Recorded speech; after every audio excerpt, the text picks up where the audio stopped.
You ever get that feeling that the more available you make yourself, the less you're actually valued? It's this super frustrating paradox, right?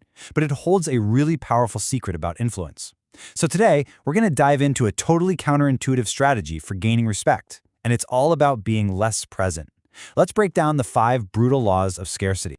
Okay, this is pretty much the core of our entire discussion. It's this old school piece of wisdom that just cuts right to the truth. Think about it. If you're always around, your presence becomes, well, common. And things that are common are just rarely treasured, right? This isn't some ancient history lesson about princes and politics either. This is about the social dynamics happening in your life right now, every single day.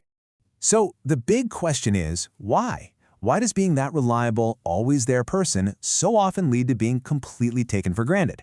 It's this thing I like to call the availability trap. It's simple, really.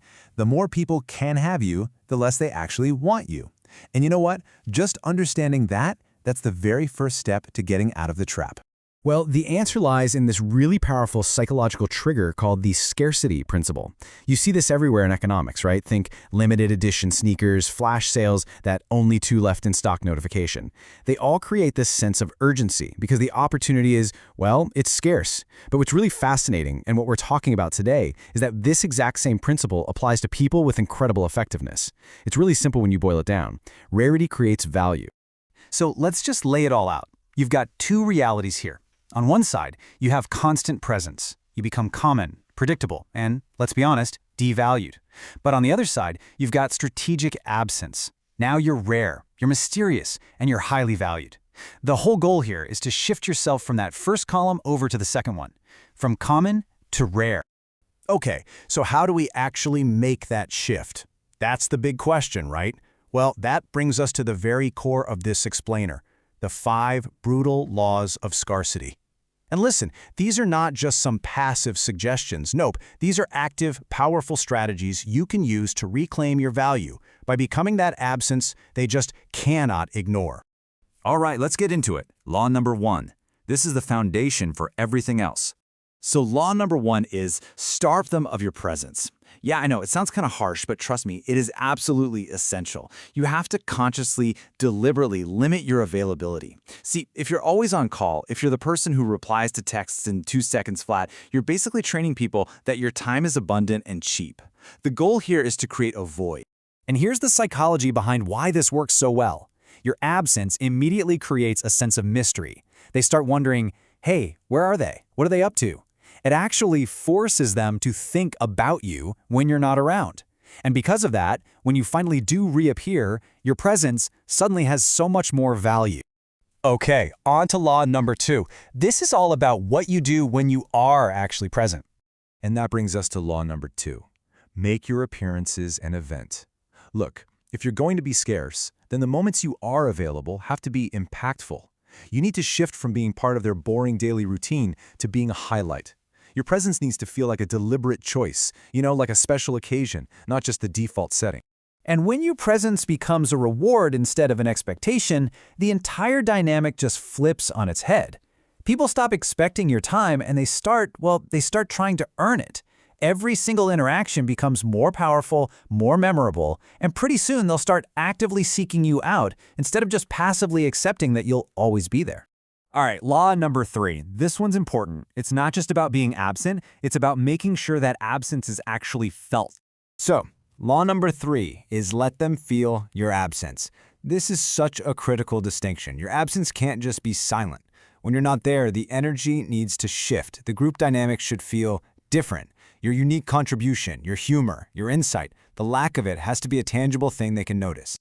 This taps directly into a powerful psychological principle called loss aversion. Basically, we humans are way more motivated by the fear of losing something than we are by the idea of gaining something new. So by withdrawing, you actually let them experience what it's like without you.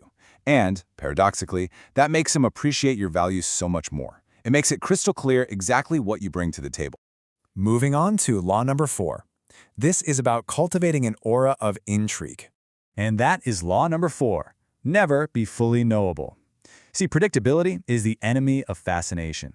If people feel like they have you all figured out, like they know your every move, the mystery is gone, and so is the interest. You have to always hold something back. have hobbies, interests, parts of your life that aren't for public consumption. You want to be an enigma. Think about it like this. Mystery makes you a puzzle that people genuinely want to solve. It gives them a real incentive to invest their time and their energy into getting to know you better. And by never revealing all your cards, you stay in the driver's seat. You remain the author of your own story, always in control of the narrative. And now, we've arrived at the final law. And this one is probably the most strategic of them all. The fifth and final law is this: withdraw at the peak of attention. I mean, think about a great rock star or a comedian. They leave the stage when the crowd is roaring, screaming for more, right? You have to do the exact same thing in your social interactions. When a conversation is at its absolute best, when the energy is at its highest, that is your cue to leave. This technique is so psychologically powerful. It forever links your presence with that peak feeling of fun and excitement. They're left with a feeling of longing, not saturation. It guarantees that their memory of you is always positive, that it's never tarnished by that awkward, slow fade of a conversation that's gone on for too long. So let's just pull this all together for a second. These 5 laws, they're all designed to achieve one fundamental shift in how people see you. It's about making a conscious choice to stop being the daily routine in someone's life, and instead repositioning yourself as that rare, highly anticipated event. And really, this is the final takeaway. You can be common sand on the beach, abundant, everywhere, and easily overlooked. Or you can be rare gold, sought after, valuable, treasured. The only thing that really changes between the two is the abundance. Your value, ultimately, is determined by your scarcity. And so I'm going to leave you with this one question to really think about. Take a hard look at your own interactions, your relationships, your work life. Are you playing the part of the daily routine, or are you positioning yourself to be the rare event? The choice, and all the power that comes with it, is entirely yours.